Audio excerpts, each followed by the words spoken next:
भर्तृहरि जी ने भगवान शंकर जब प्रसन्न हुए, प्रकट हुए, तो वरदान मांगा कि कभी कोई सम्मान से मुझे एक टुकड़ा भी न दे, क्योंकि ये सम्मान, ये प्यार प्रभु से विमुख कर देता है। देखो हम जी तुम्हारे बिना जी नहीं सकते, तुम चले गए तो मेरा क्या होगा। अब वो उसकी बात में ही समझो तुम्हें कितना प्यार कर रहा है। वो क्या कह रहा है, तुम चले गए तो मेरा क्या होगा। ये प्यार है। क्या सोच रहा है वो, मेरा क्या होगा। बस पकड़ लो, कोई तुम्हारा नहीं। कोई तुम्हें जो बहुत प्यार करता हो उसकी बात सुनना, उसमें आप अगर विवेक जागृत है तो उसमें गंध मिलेगी केवल स्वार्थ की, केवल स्वार्थ की। कहीं किसी कोने में तुम्हें प्यार नहीं मिलेगा।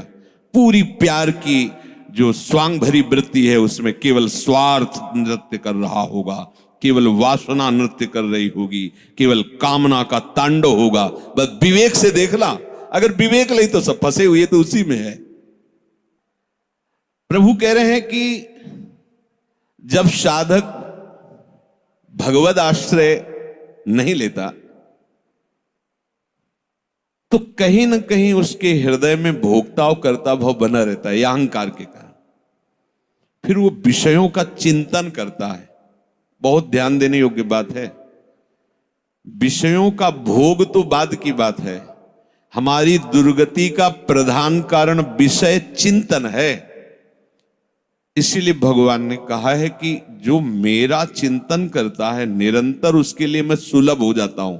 अनन्य चेता सततम यो माम स्मरत नित्य साहा तस्याहम सुलभा पार्थ। मैं उसके लिए सुलभ हो जाता हूं।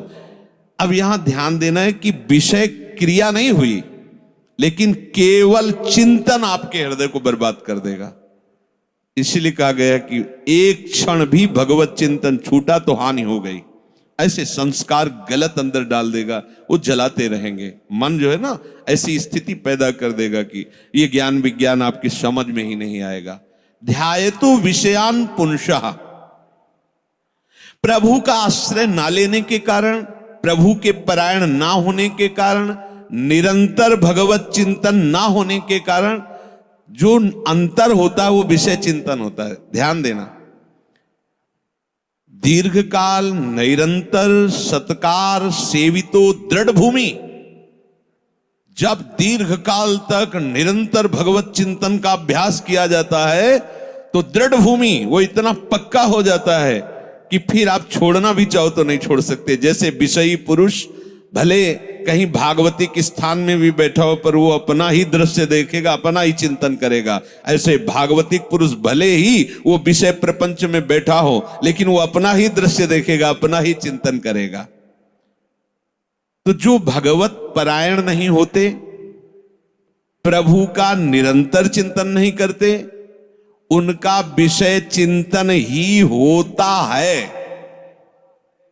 वो विषय चिंतन ही करता है ऐसा नहीं कह रहे, स्वाभाविक होता है विषय चिंतन उससे, क्योंकि भगवत परायण नहीं है, निरंतर भगवत भजन का अभ्यास नहीं किया तो होगा क्या, विषयों को भोगता रहा है। उसी कर्तृत्व भोक्तत्व भाव का चिंतन होता रहता है। ये बहुत खतरनाक स्थिति, प्रायः इसी स्थिति में पूरा संसार है।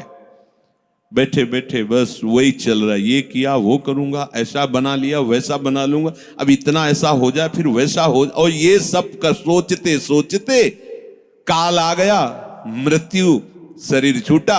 अब जो सोच रहा था, जो सोचा उसके परिणाम से दूसरी योनि मिली। बस यही चक्र चल रहा है। जब ये प्रभु का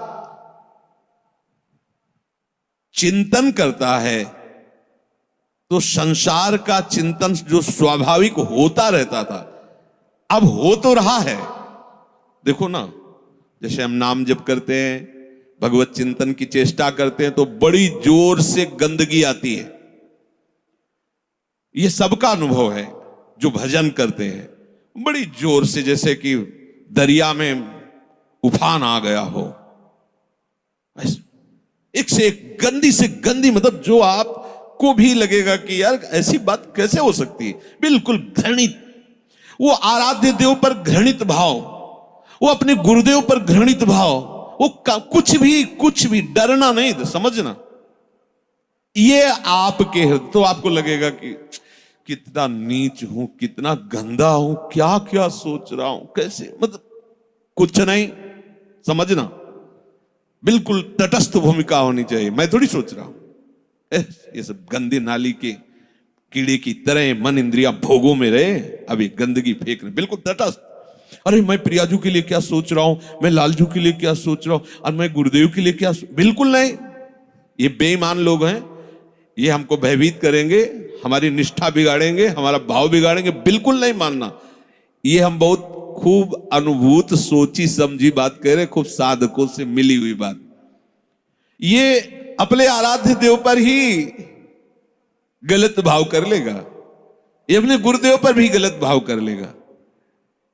आपको डरना नहीं है, ये किसी भी तरह से आपको हटाना चाहता है। जहां आप भगवत चिंतन में लगे, अब भगवत चिंतन आपके हृदय में आए हुए या बसे हुए या पुराने संस्कार सब मिटाएगा। बिल्कुल आपको चिंता नहीं करनी, बस चलने दो। नाम कीर्तन, नाम जप, मंत्र जप, वाणी चिंतन, चलने दो। सेवा, ये जितनी गंदगी, बस चुप रहो, देखते रहो। उबने की जरूरत नहीं, खिन्न नहीं होना, ना हर्षित होना है। दोनों बात समझ, खिन्न हो गए तो वो टिक जाएगा, ऐसा क्यों नहीं है। उसमें गंदगी जब धुलाई हो रही तो निकलेगी सब बाहर, शांत एकदम। बहुत गंभीर होना चाहिए उपासक, इस स्थिति वाले को एकदम घबराना नहीं चाहिए। वो फिर अच्छी बातें भी डालता है जो संसार में सुखद मानी जाती है, उसमें आपको हर्षित नहीं होना, तटस्थ। यहां तक कि वो भागवतिक बातें भी डालेगा।